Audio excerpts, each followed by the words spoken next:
بسم الله الرحمن الرحيم. صلى الله على سيدنا محمد وعلى اله وصحبه وسلم. اليوم الاول كان اليوم جينا للكليه انا وبنتي باش نتسجلوا. كان الجو اولا بالنسبه كان فيه طلاب الصباح، وجينا باش نتسجلوا لقينا الكليه كلها مملوءه بالتلاميذ والطلبه، وخاصه الطلبه اللي غادي الجدد، وجيت مع بنتي لانها جديده. فهناك اولا عده مدرجات مفتوحه للتسجيل.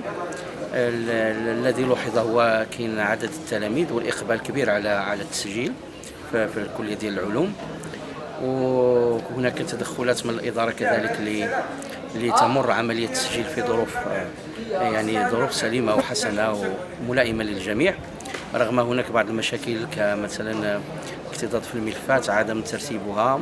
كاين هناك مشكل كذلك ديال الضغط على الحاسوب وعلى التسجيل، رغم وجود يعني في كل مركب راه كاين غير واحد الحاسوب هو اللي تيقوم بعمليه التسجيل وتيقوم بعمليه اعاده، رغم ان الطلبه الاخرين او اللي كاينين في الاتحاد الوطني لطلبه المغرب كيعاودوا يكدوا الملفات ديال الطلبه الجدد. واخيرا يعني من تقريبا من 10 صباحا الى تقريبا 5 مساء وهي 5:30 يلا تمكنا من التوصل بوصل التسجيل لتكون العمليه نهائيه. وشكرا على